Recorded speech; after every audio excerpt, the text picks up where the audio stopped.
Shalom saudara sekalian, salam sejahtera dalam kasih Tuhan kita Yesus Kristus. Kebenaran hari ini judulnya proses pengesahan. Tidak mungkin seseorang bisa hidup di hadirat Allah kalau tidak menjadi anak-anak Allah yang sah. Setiap orang Kristen pasti mengaku sebagai anak-anak Allah, padahal belum tentu demikian. Dalam Roma 8 ayat 14, Alkitab mencatat bahwa semua orang yang dipimpin Roh Allah adalah anak Allah. Jadi orang yang tidak dipimpin Roh Allah berarti bukan anak Allah. Pada zaman anugerah ini, saudara, Tuhan membuka kesempatan bagi manusia untuk menjadi anak-anak Allah, yaitu dengan hidup dalam pimpinan Roh Allah. Umat pilihan Allah adalah orang-orang yang beruntung, sungguh beruntung, karena menjadi orang yang terpilih untuk bisa hidup dalam pimpinan Roh Kudus sehingga dapat menjadi anak-anak Allah. Berbicara mengenai anak-anak Allah, kita perlu meninjau Yohanes pasal 1 ayat 12. Mereka yang percaya diberi kuasa supaya menjadi anak-anak Allah. Kata kuasa itu dari teks aslinya adalah exousia. Kata ini berarti hak istimewa yang membuat seseorang memiliki fasilitas untuk menjadi anak-anak Allah. Fasilitas itu adalah penebusan, Roh Kudus, firman, dan penggarapan Allah atas orang yang mengasihi Dia.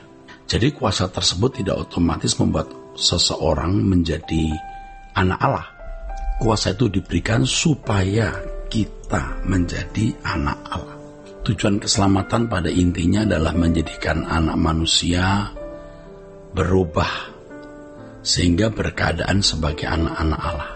Dengan berkeberadaan sebagai anak-anak Allah, barulah seseorang mendapat legalitas atau pengesahan status sebagai anak-anak Allah.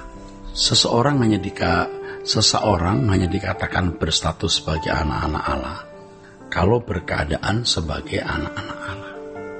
Setiap orang percaya harus mengalami proses perubahan status dari anak gampang atau notos atau anak yang tidak sah menjadi anak yang sah, huios. Di Alkitab pada kata anak gampang di Ibrani pasal 12 itu artinya anak yang tidak sah. Dalam bahasa Yunaninya notos. Sedangkan anak yang sah itu huios, berarti anak yang resmi. Penjelasan mengenai notos dan huios ini tertulis dalam Ibrani pasal 12 ayat 4-10. Jadi dalam kehidupan orang Kristen itu, saudaraku, ada perjuangan. Perjuangan yang harus dijalani untuk menjadi anak-anak Allah yang sah. Memang semua manusia pada dasarnya adalah anak-anak Allah. Sebab roh yang ada pada manusia adalah roh yang berasal dari Allah. Namun saudaraku, mereka yang rohnya atau nesyamahnya belum didewasakan atau belum disempurnakan, masih berstatus anak gampang atau anak yang tidak sah. Mereka belum mengalami perubahan kodrat. Keselamatan merupakan proses mengubah manusia dari anak gampang menjadi anak yang sah. Dari anak gampang, anak yang tidak sah menjadi anak sah. Pengesahan sebagai anak yang sah ditentukan oleh apakah seseorang mengambil bagian dalam kekudusan Allah atau berkodrat ilahi atau tidak. Jadi kalau seorang mengalami perubahan kodrat, dari kodrat dosa ke kodrat ilahi, itu baru disebut anak Allah. Yang sama dengan mengambil bagian dalam kekudusan Allah. Mengambil bagian dalam kekudusan Allah atau mengenakan kodrat ilahi berarti memiliki karakter seperti Bapa, sehingga dapat berkomunikasi dan berinteraksi dengan Bapa. Bisa hidup di hadirat Allah. Nah, inilah anak-anak Allah itu, saudaraku.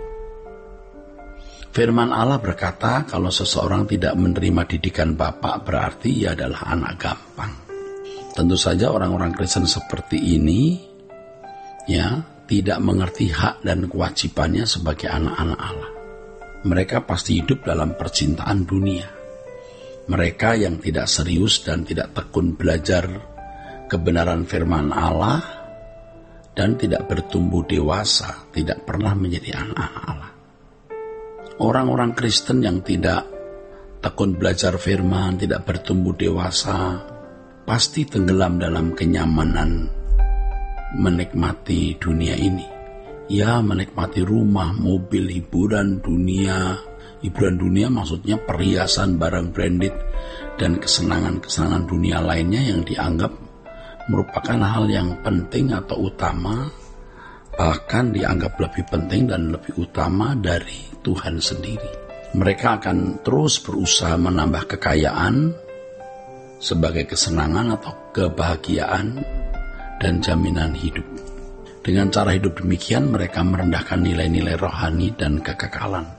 Inilah orang-orang yang dimaksud Paulus sebagai seteru salib Kristus, karena pikiran mereka hanya tertuju kepada perkara-perkara duniawi.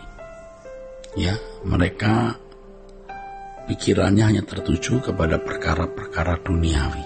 Saudara, banyak gereja yang dengan mudah mengajarkan bahwa kalau seseorang sudah mengaku Yesus sebagai juru selamat, maka secara otomatis sudah berstatus sebagai anak-anak Allah yang sah. Mereka boleh mengklaim berhak hidup di hadirat Allah. Mereka merasa berhak mengklaim bisa bersekutu dengan Allah. Kesalahan ini juga disebabkan karena pengertian yang salah mengenai konsep anugerah. Dipahami oleh banyak orang Kristen bahwa anugerah secara otomatis membuat seseorang berstatus sebagai anak-anak Allah yang sah. Sehingga mereka tidak pernah mengerti proses didikan Bapa agar menjadi anak-anak Allah yang sah. Perjuangan dalam proses pengesahan untuk dapat berstatus sebagai anak-anak Allah ini harus tampak jelas dalam kehidupan setiap hari, saudara. Nah, kalau orang Kristen tidak mengerti hal ini, mereka tidak merasa perlu mengalami proses itu, mereka stuck, tidak bertumbuh dan tidak pernah menjadi orang Kristen yang benar-benar sah sebagai anak-anak Allah. Dan banyak sebenarnya orang-orang Kristen yang berkeadaan seperti itu, saudara. Orang yang tidak ada dalam proses ini tidak akan mengalami atau tidak menerima didikan Bapa. Bapa menginginkan setiap umat yang terpilih menerima didikannya untuk diubah menjadi anak-anaknya. Kalau akhirnya seseorang menolak didikan Allah, walaupun sudah diberi kesempatan, maka orang tersebut akan ditolak dari hadirat Allah atau ditolak oleh Tuhan Yesus. Pasti mereka tidak melakukan kehendak Bapa. Anak-anak Allah yang benar itu melakukan kehendak Bapa. Anak-anak Allah yang sah itu pasti melakukan kehendak Bapa.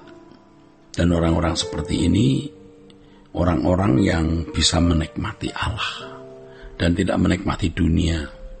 Orang-orang yang menikmati kesenangan dunia dalam hidup ini tidak bisa menerima didikan Bapa.